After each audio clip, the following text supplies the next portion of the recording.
This episode of the Residential Tech Talks podcast is sponsored by Skyworth. Tired of squinting at a dim screen when you're trying to enjoy the big game or a movie night on your patio? Say hello to Skyworth's incredible range of Claris outdoor TVs. Whether your space is bathed in glorious sunshine or enjoys the cool of partial shade, Skyworth has the perfect outdoor TV for you. The Claris Outdoor Full Sun TV is perfect for environments where the sun directly hits your screen.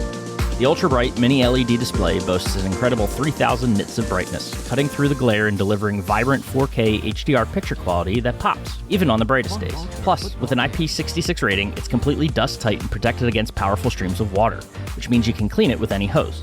And for ultimate durability, the IK10 impact-resistant glass rating means it can even withstand significant impacts. Imagine crystal clear action during the afternoon barbecue worry-free. Best of all, it comes with a free 100-watt 8-speaker soundbar for immersive audio that cuts through the outdoor noise. And for covered patios and partially shaded areas, the Claris Outdoor Partial Sun TV offers stunning visuals with enhanced brightness and matte screen anti-glare technology, perfect for evening gatherings and relaxed afternoons. It boasts an IP55 rating, offering excellent protection against dust and water jets. And to complete your outdoor audio experience, it also comes with an 80-watt 8-speaker soundbar. Both Skyworth Claris outdoor TVs are built to last, with weatherproof designs to handle the elements, so you can enjoy outdoor entertainment worry-free year after year. See perfectly in any sunlight and no need to replace your TV year after year. Upgrade your outdoor space with the Skyworth's Claris Outdoor TV. Visit www.skyworthusa.com/lifestyle to find the perfect fit for your lifestyle.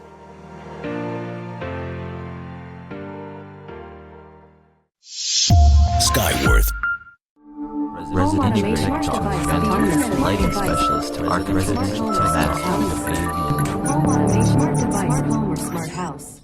All right, we are back on the Residential Tech Talks podcast and diving into the world of outdoor lighting. Landscape and architectural is the cool way to say that, better than just outdoor, with Mr. Tim Ryan, Executive Director and Principal Lighting Designer for Lighthouse Design Studio. Tim, appreciate you taking the time and jumping in with us and diving into this expanding and growing industry in the custom integration space.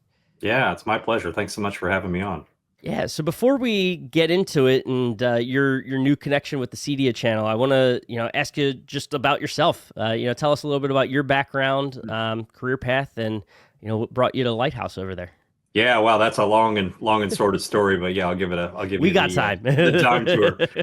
Yeah, so I've been on this ride for about 30 years, and I started, in landscape architecture. I had a landscape design build company for about 4 or 5 years, and we did everything typically that you would see a design build company do. We even integrated lighting into our systems, and it was one day I just kind of got looking at things like, I'm tired of my guys tearing my equipment. There's got to be a better way to do this. And there was a series of events. I'll tell you one event, one story that kind of got me into lighting. I'd gone to, an industry sponsored event in the Green Channel. And it was put on by, it was John Deere Landscapes at the time, Site One now. And one of the symposium's speakers that they had was from Vista Outdoor Lighting, and it was how to maximize your profits with outdoor lighting. And I thought, well, hey, I'm already doing lighting. How can I maximize my profits? This sounds great. And so I went and I sat down, listened to that, and after about 45 minutes, literally had a light bulb moment over my head, pun intended. And I said, look, what am I doing? This is crazy. I started working on my exit and began deliberating whether or not I really wanted to jump in. Could I really sustain a business just doing outdoor lighting? This was 30 years ago. Were people really doing that? So it was really kind of on the front end of lighting as it was beginning to emerge and become really popular. And then I had one event that pushed me over the edge. I had a client that we did the full package for, a whole backyard on a golf course. We'd been there for about 3 months. And, after 3 months, they get a little tired of the dust. They get a little tired of you being out there, and the wow factor is pretty well gone by that point. But I do remember very, very clearly on the very last night when I was out sweeping up the streets, getting it done. She pulled in the driveway. It was just getting dark. And she said, "Oh, are you guys all done?" I said, yeah, we're done. Go in the back, grab a glass of wine, and, I'll be back there in a few. And she said, "Oh, are the lights on?" Like, yeah, lights are on. Go back, check it out. And I finished sweeping up there for about 10 minutes. I walked around the backside of the house, and literally, I've got to tell you, she had tears coming down her eyes, wow, or down her face. I'm like, hey, where was this when we were out here building all this time? She's like, the lights is it adds something just magical to the space that I just can't describe. And I found it to be true. over the years, the very first time, it's so powerful when you turn those lights on for the very first time, and that client sees that property illuminated completely differently than they're used to for the first time. Many tears, many jaws hit the floor, and it is just an incredible experience to be there with them and do that reveal. And through the years, I was an independent lighting contractor. I fell in love with it, and it was around 2015, I was approached by Lighthouse. I knew some of the gentlemen that were owners at that time, and they asked me about coming on to work for them, and I was like, I don't want to get involved in a franchise. They said, hey, you can tear it down, make it anything you want. I said, really? And I said, hey, if we could do that, let's create something that's different than anything else out there, because most franchises, they're product centric. I said, let's make something that's design centric. Let's really preserve the art of what we're doing here. And so from that point on, we kind of cleaned house, and we got a great partner, Ronnie Tang, who is the owner of Lighthouse Outdoor Lighting, and just a phenomenal partner to work with. Again, we're slowly building up. We're really selective about the partners we bring into our organization. All of them are really, really good. And so we ran that course for about 8 years, and Design Studio, which is now what I'm running that department. It is an individual wing of Lighthouse Outdoor Lighting. The studio really focuses on creating partnerships with landscape architects, high-end builders, even homeowners that are looking for a very personal touch in their lighting design. And now, even recently, since last year, going to CEDIA in Denver for the very first time, we realized what an amazing channel and opportunity there is to collaborate and partner with CIs and other AV professionals, home integration, technology integrators. Just an amazing opportunity, because they're being asked to do lighting now, and the two worlds are merging. We've been asked in the outdoor lighting space, can we install audio? Well, yeah. So there's a lot of people in my space that are doing audio as well, because the synergy between audio and light, creating that immersive space, I mean, the two go hand in hand perfectly. And so, but it's also, audio professionals are being asked about adding lighting. And so we're starting to see the two coalesce together. And so the opportunity right now for home technology integration companies is really, we're right at the tip of the iceberg, jumping into it. And we said, hey, Design Studio could really come in and help provide some education, could provide some collaboration opportunities for companies that are wanting to get into it, wanting to, I don't want to say exploit, that's not the right word, but wanting to take advantage of the opportunities that they have in this space. But they don't necessarily want to take the years that I've had to go through learning it, but maybe partner with somebody who can help them get there fast and really take care of their customers. So that's kind of my story. That's awesome. It's a great one. And I want to get into, obviously, the CEDIA stuff a little bit deeper here in a second, but I want to, your background and time spent in this lighting space is something I want to explore a little bit too, because to your point, you've seen it kind of evolve from what it was to kind of what it's become today. Those early lighting projects, I'll ask it this way: the early lighting projects versus today, right? Right. No, I'll ask it this way: how have the needs, I guess, of the client changed? Like, do they want different things today compared to what you were doing in the early years of doing these projects? Well, so that's an interesting question, because the generation when I started, about 30 years ago, it was very simple, right? People didn't need a whole lot. It was really just running things dusk to dawn, simple controls, whether it be photocell or digital astrotimers, and people just kind of a no fuss, no muss. They didn't want to mess with it.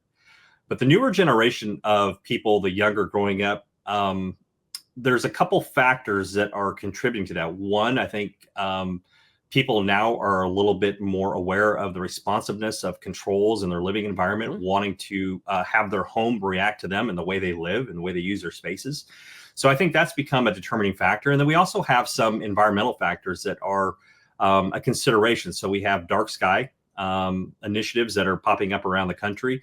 We also have circadian type lighting, blue light spectrum light, that is a concern for human-centric lighting, and as well as worrying about the bugs and the insects as well too. So there's many new factors that we really didn't think about 30 years ago. Now have kind of come to the forefront and are really necessitating the need for different type of controls, different types of zoning in our systems, and taking more of a thoughtful approach to how we're putting our lighting systems together, not just running them dusk to dawn. We need to be really more careful about how we address those now.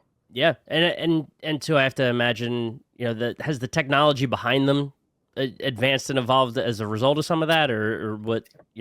A little. Yeah. I'm going to say, and I've said this before, the landscape lighting world is so far behind the interior technology. I mean, we're a tiny little sector of the lighting market. Obviously, the interior lighting market is huge, and so you get companies like Lutron, Savant, and all these other companies. They're dumping their money in the interior space because, well, obviously it's profit driven. That's where the money's at, right? But the exterior space, we're starting to see a few companies dabble into that. We've actually got some great third-party control alternatives now, where we can bolt onto any system and we can actually integrate individual zones and controls through third-party hardware that'll work with. It's really virtually brand agnostic when it comes to control systems and control system integration. So it opens up the door to a lot of things. So now we're getting to see more of those tools. And if I encourage manufacturers, let's get some more in that space and catch up for sure. Yeah, and I know you mentioned some of the things like the dark skies but like, what are the big considerations from the consumer standpoint? Like, what are they concerned about as far as when they approach you for like outdoor and landscape lighting that the goals that they want to accomplish? Yeah, normally most of the time we're meeting with them. It's very few people that actually bring up dark sky or human-centric lighting needs, or even the insects. That's something that we educate our clients on. So we've had to really take the lead in that, in being responsible for how we're using the light.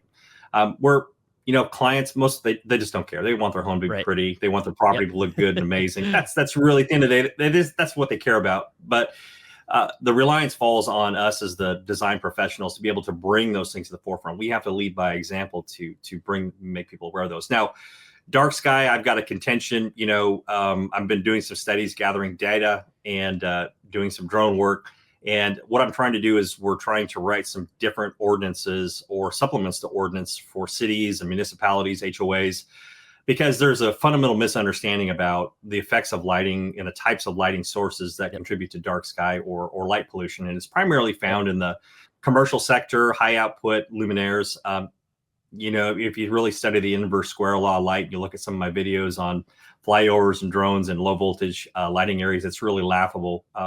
Low energy lighting, it just can't put the light up high enough to really make a difference. So we're working on some of those things with dark sky, but it is important, anywhere you can. I think this is where we come into controls. At 1 a.m. when nobody's looking at your lighting, there's no reason to have it on. From an energy standpoint, and also there's some particular varieties of trees that we've noticed that actually have an adverse effect to 24/7 lighting, particularly spruce varieties.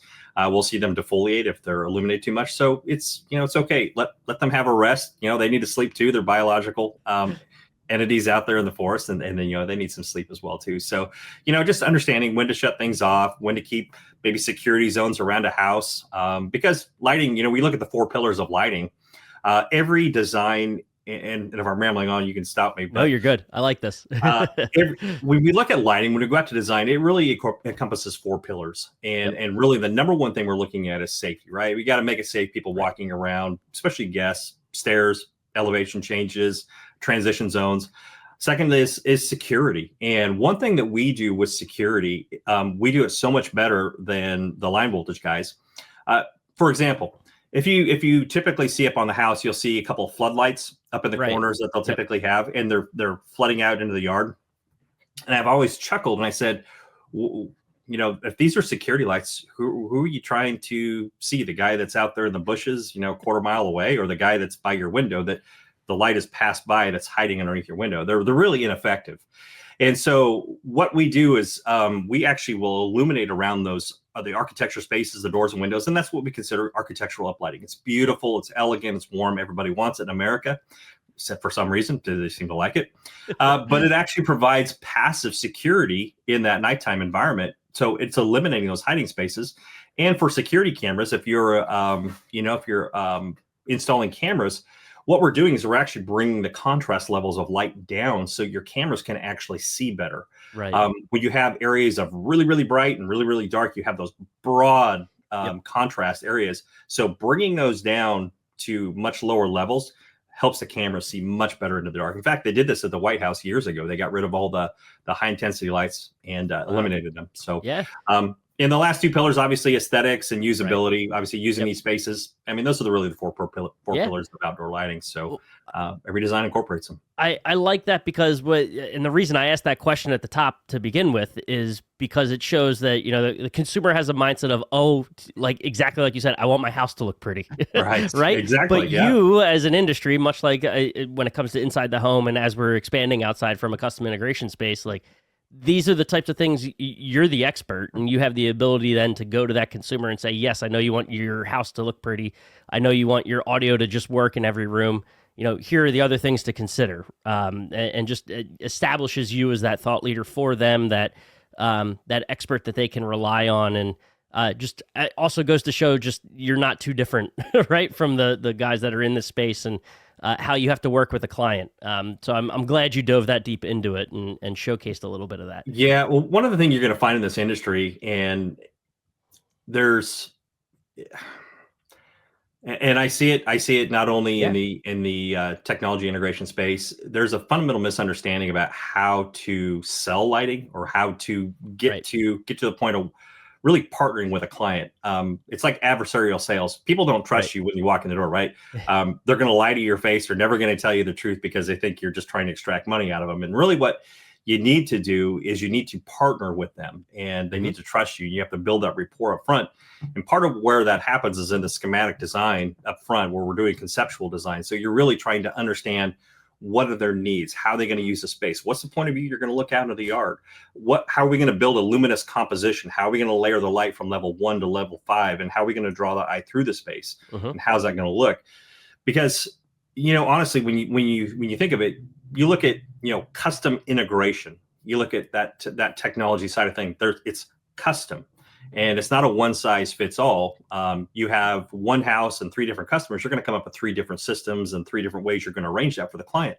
It's no different with outdoor lighting. We are designing particularly from those client needs. And sure, some sites are going to have some assets that are way easier to light. They're going to obviously speak to us. They're going to be no-brainers.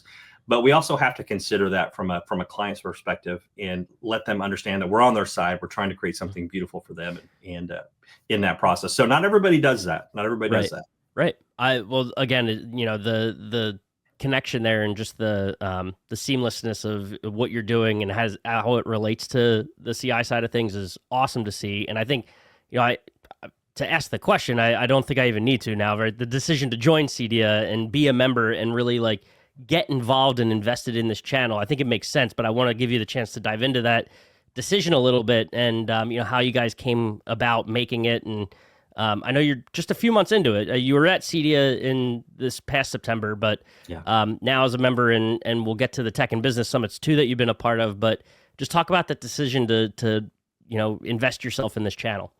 That's great. So, we've looked. Design Studio was always intended to be a partner type of program, and what we're really trying to do is we're seeking, just to kind of lay it out, we're seeking partners where we can do, full turnkey services. We've got installers across the country. We're looking for those that really want to bring that custom side and that really high end. We're not obviously going to be for everybody. So we realized that going into CEDIA, we weren't really sure what to expect. We'd work with landscape architects, and I'll tell you, having been a landscape architect, they're incredibly difficult to work with because they think they know it all already. They get a degree, and me being one of them, I'm not knocking them, I'm just being honest. When I went through school, we had a total of 4 hours of lighting in 4 years, and that somehow made me an expert with a landscape architect, right? There's some landscape architects that understand it as a specialty, but most try to take it on themselves. And so we'll try to educate them to push them off that Dunning-Kruger curve, get them down to the valley of indecision where they like, oh man, I really do need some help. And so it was refreshing. We tried the CEDIA space. We had a gentleman in our organization says, hey, why don't we look at the audio channel? I'm seeing that people in the CI space are starting to get involved in lighting. Why don't we pursue that a little bit? So we tried it. We said, hey, what do we got to lose? So that's when we signed up for CEDIA in Denver this last fall, and we had no expectations whatsoever. We're just like, throw it against the wall, see if it sticks, right? To see if it sticks.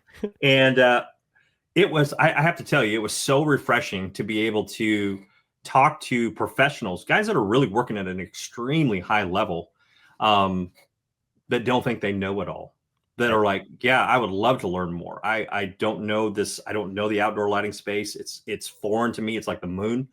I would love to learn more. I'd love to work with a partner that can teach us more or help us out on that. And so, walking out of that show, it was really an epiphany for us, because we've been clawing and scratching for years, trying to work with landscape architects and banging our head against the wall. And now pivoting over to the CI market, it's just been like a breath of fresh air. We've actually got people that want to work with us, want to learn, are open to education. And so for us, it was an easy pivot. And now moving into 2025 with the CEDIA Tech Summits and now coming back up again into Denver again, it's a no-brainer for us, just seeing the opportunities that are there and being able to provide solutions to home integrators who are really on the front end of the conversations well before landscape architects or landscape companies get involved. The tremendous opportunity they have to be able to sell lighting and get involved in that lighting process outdoors and keeping it all as one cohesive unit. So nothing's disjointed from indoors to outdoors. It's just tremendous. And we're really excited just to be able to have a partnership with them. Yeah. And you talk about the, their knowledge gap, if you will, when it comes to selling and including these things in the outdoor lighting space in their pitch to a client. What are, I guess, coming out of that first tech and business summit that you were a part of down in Florida, is that right? You were Tampa and Fort Lauderdale, or Orlando, one of those mid-Florida city, right? Down there, the peninsula, somewhere on the peninsula.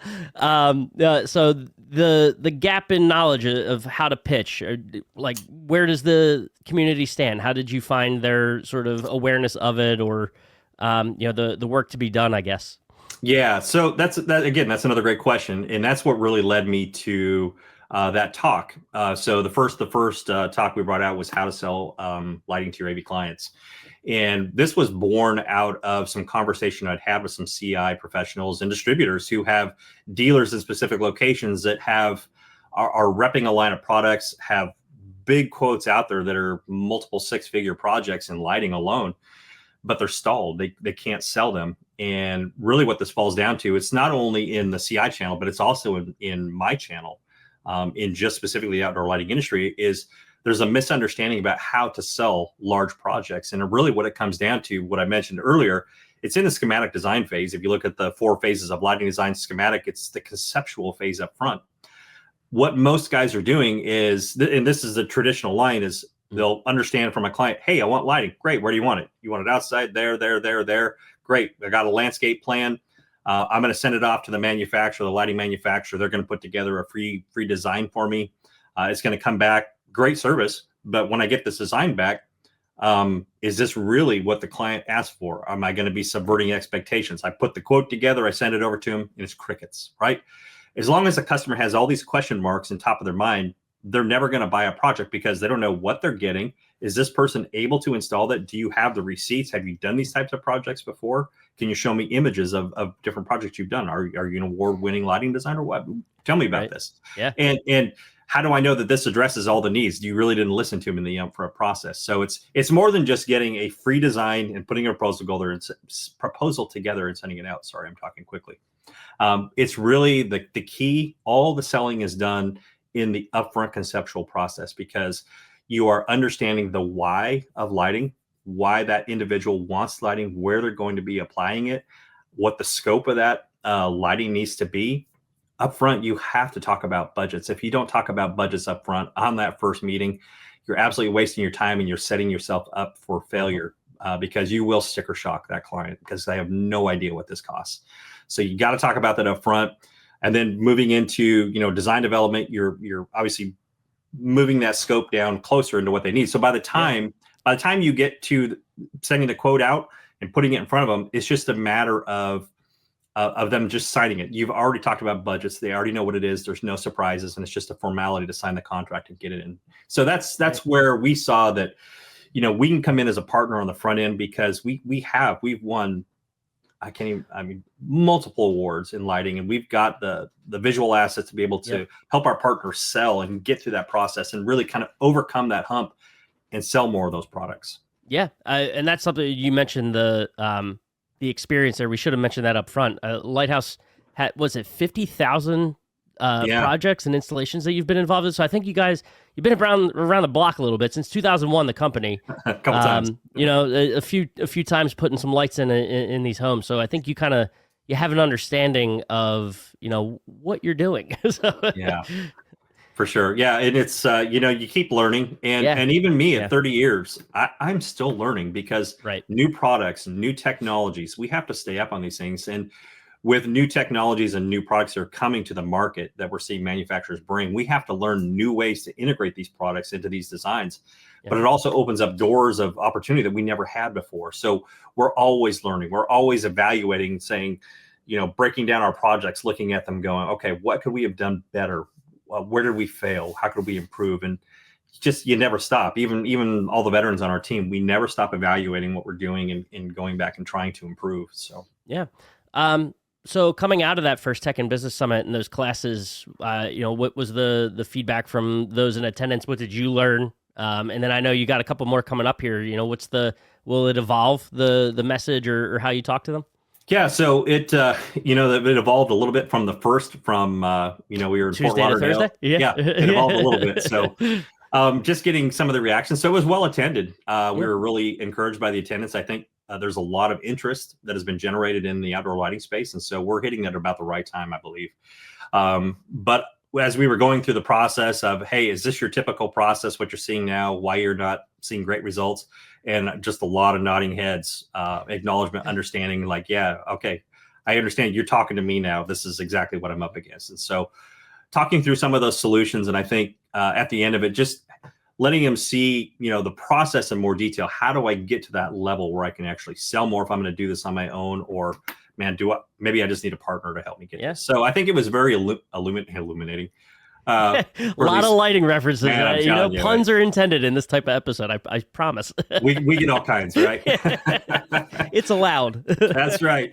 No, it was great. I mean, I just think the reception was good. The feedback we got from people coming up to us, talking with us afterwards, it was really encouraging, and I think it's going to be helpful. And we have, you know, I've got numerous amounts of training assets and other classes we would like to bring to the CEDIA space, whether it's going to be at the, you know, obviously the main training in September, or even private trainings if people want to get more information and learn how to do that. You know, we're certainly open to working one-on-one with folks as well too. So I think that's the cool thing about this as well, is that, you know, you've mentioned kind of your approach and what you're hoping to accomplish in this partnership is, you know, as much as it's like, yeah, you'd love to partner with as many, the integrators that you can, and you're able to partner with, it's also more so just the education. And those that do want to do it on their own, they have a resource to tap into in you guys to be able to learn and improve their own thing. So it's very much, this is an all,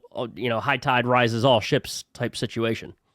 Exactly. And look, I'm deeply committed to education, and it's,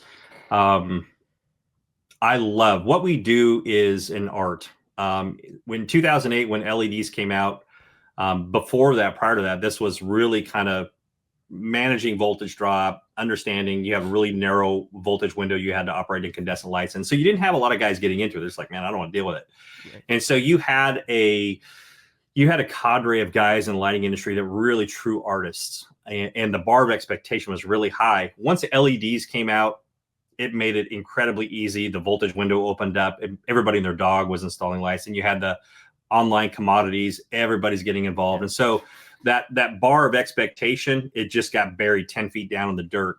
And so now what we're seeing is it's this landscape lighting industry has become more about a business than it has been about preserving the art form. And we have really two classes. We have contractors that are just worried about making a buck, throwing in lights. And then we have guys that are really aware of the artistry that's involved in this and preserving that. And so you have two groups that are diametrically opposed. And now what I'm seeing, particularly getting involved in the CI channel, what I don't want to see is I don't want to see them go down the contractor path and just be, you know, peddling product, throwing things in, not installing it correctly. Even if they don't, you know, use us for the service, I want to preserve the industry. I want to raise the level of the industry and, you know, make sure that people, when they're installing things and designing things, they're doing it the right way, so that our clients out there, they have an expectation of what should be, and then we'll weed out all the contractors below who are not meeting those expectations. So No, that's awesome. That's the goal. So education is going to drive a lot of it. Yeah, I maybe another way of asking the same thing, but I wanted to give you kind of that, as we wrap up and put a bow on this, that chance to speak directly to that integrator. Just a closing thought on, if there was one thing for them to take away from this, what would it be, or whether that's about just what you're trying to do or Lighthouse in general. Yeah, and it's probably a little bit of reiteration, but yeah, learn all you can. So there's really kind of 4 ways you can get involved in the industry. One is actually going to conferences. You can do it. You can learn it. AOLP, Association of Outdoor Lighting Professionals, ILLI, International Landscape Lighting Institute, IES. There's a number of organizations where you can go, you can get involved, you can immerse yourself in the space and learn it. It will take time.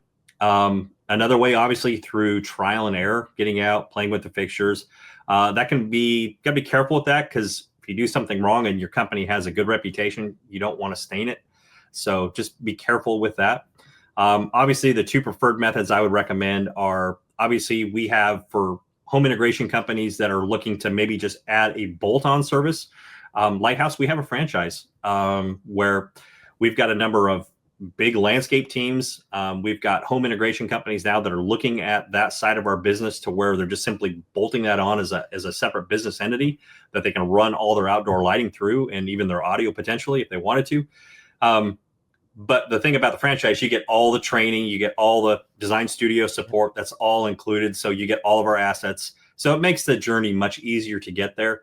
And then those that maybe don't want to go that far, design studio is a great option, because we can come in and we can partner with you. And we have a certain bandwidth. We're looking for very select partners where we really can come and be a trusted partner. We understand it's difficult. And, look, not everybody wants to bring us in, and we're an unknown quantity, and nobody wants to bring us into their whales and their big customers and bring us in there, because they're guarding those and they're protecting those very much, which makes sense, right? Yeah, you would do that. But I would just encourage, take a look at our assets, take a look at what we've done, our awards.